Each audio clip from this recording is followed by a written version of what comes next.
6 a.m. here on the East Coast. It's Tuesday, it's February 4th, and this is Fox and Friends, a joint effort. Fox and Friends starts right now. I think in the front row today at that event. So let's see what he has. Wonderful. In the meantime, let's ask Carley what she's got. Hey, and I will serve it up to you right now. Good morning to you guys. Happening this morning, Florida and California on that map, doing the same thing when it comes to. I just don't want our children to grow up. We're going to have to deal with all that, Carley. Yes, I know. And I was thinking as I was reading this.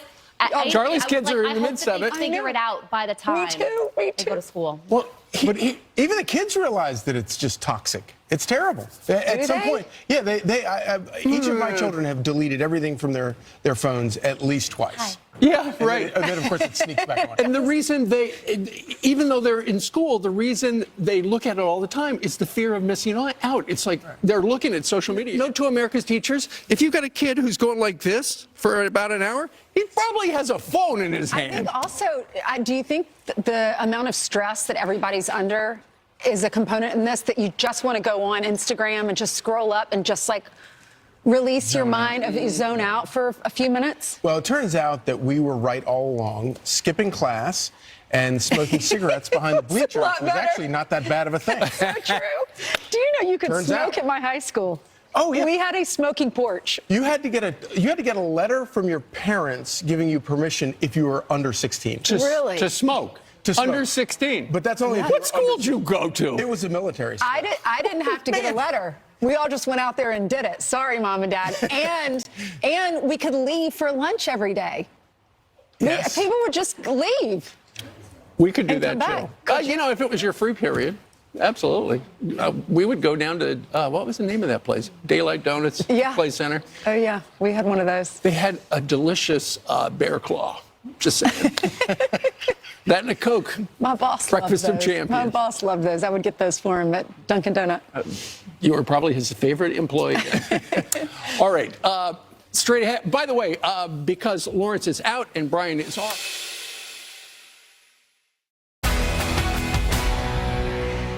Elon Musk says workers at Doge are putting in 120-hour work weeks. So, host of Fox Business's Making Money, Charles Payne, joins us now to take a look at a few of the cuts from this agency. This is very exciting. Think about this. He was inaugurated on the 20th, Charles. Right. And these are just the numbers that we've cut in the, 10 days? It's called a whirlwind, and it's just getting started. It is. Let's go through some of it. This is the Consumer Financial Protection Bureau.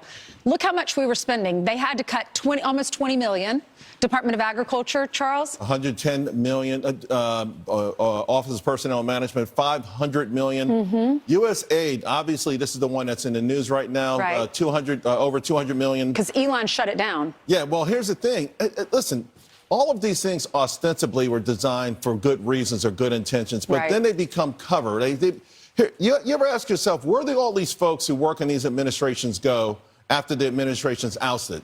How do they still live in mansions after they're out of government? What's the answer? Well, a lot of it is these NGOs. A lot of these NGOs operate things that are funded by USAID. And it's amazing. As we start to peel the layer of the onion, we're going to see people like, oh, I thought this person was a journalist. He's getting millions of dollars from taxpayers. Right. For what? Right. For what? What exactly is this agency? What was it created to do? Well, it was created to sort of represent America around the world and help other nations. Humanitarian efforts. It's aid. But again, it's like who decides what the aid is, who gets it, and by the way, who manages it? There's no accountability for it. Right. And so you've got to shut it down. It's become a beast. It does things that we're not supposed to do. So let's say Congress says, hey, we no longer want to do X, Y, Z in this country.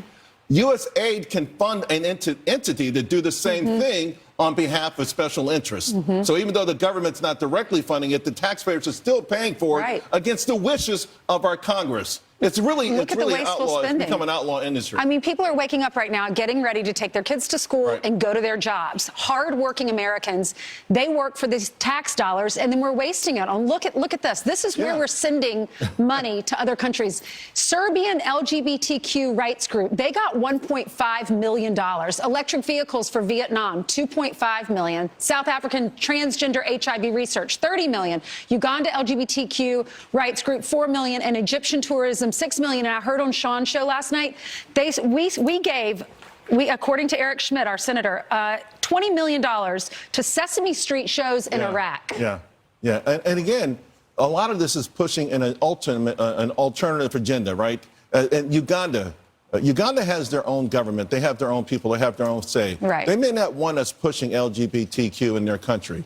Right? We're trying to force our values, or not. Sometimes it's not even our values. Sometimes it may be the values of special interests using taxpayer money. It has to stop. You say, how do we get this almost 40 trillion now in debt, right? $1 trillion a year just to service the debt. This is what's crushing America. If we want to remain the greatest nation in the world, we have to take these sort of haircuts, and it's not going to be hard. Everyone's like saying it's going to be hard. It's not going to be hard, but it does mean that a lot of these special interest groups are going to take a hit. They're very powerful. They have amazing resources. They control a lot.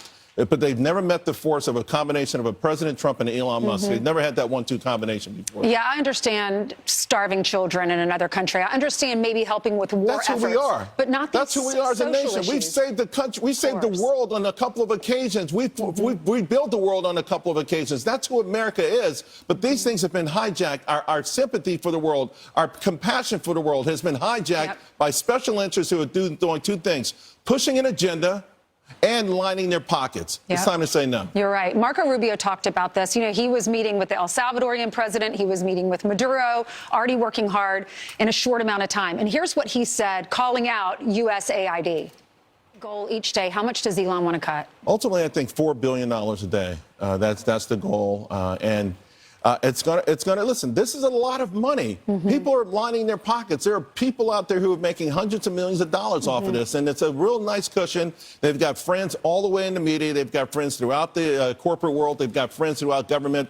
It's not an easy thing. It can only, in my mind, have been achieved or could be achieved by an outsider with the kind of power of an Elon Musk who can't be bought off, he can't be intimidated, and neither can the president. Again, that's the ultimate 1-2 punch for getting to some of this stuff, because there's going to be a tremendous amount of pressure. And you're going to read articles today. How dare we deny people around the world? Who are we? Who have we become? We don't want to help the poor folks out there. Of course we do. We don't want to help their leader somewhere with a Swiss bank account. Right. Or Sesame Street in Iraq. Right. I mean, it's common sense. Exactly. It goes back to that. And again, what Rubio said to Secretary Rubio said that was intriguing. Often it goes against the interests of either our interests or even the interests of those governments.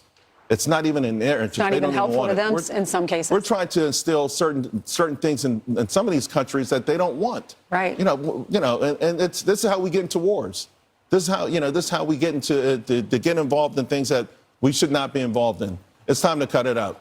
And I'm glad we're started. This is a good start, but just a start. Getting things done. Yeah. Thank you so much, Charles. Look at his shoes. This is amazing. He's the best dressed. You and Lawrence Jones. All right. Thank you so much, Charles. And as okay, let's hand it over to Carley. She has some more headlines for us. Hey, Carley. That's right. Good morning to you guys. Got some more news to get to here. Transportation Secretary Sean Duffy visiting on Monday. NFL Commissioner Roger Goodell threw hot water on a fan theory that the referees are helping the Kansas City Chiefs win, guys. So, how many times are you going to read that? Think about that. Let's go on over to you on the couch. Yeah, exactly. Well, you know what? Maybe that's from people who are not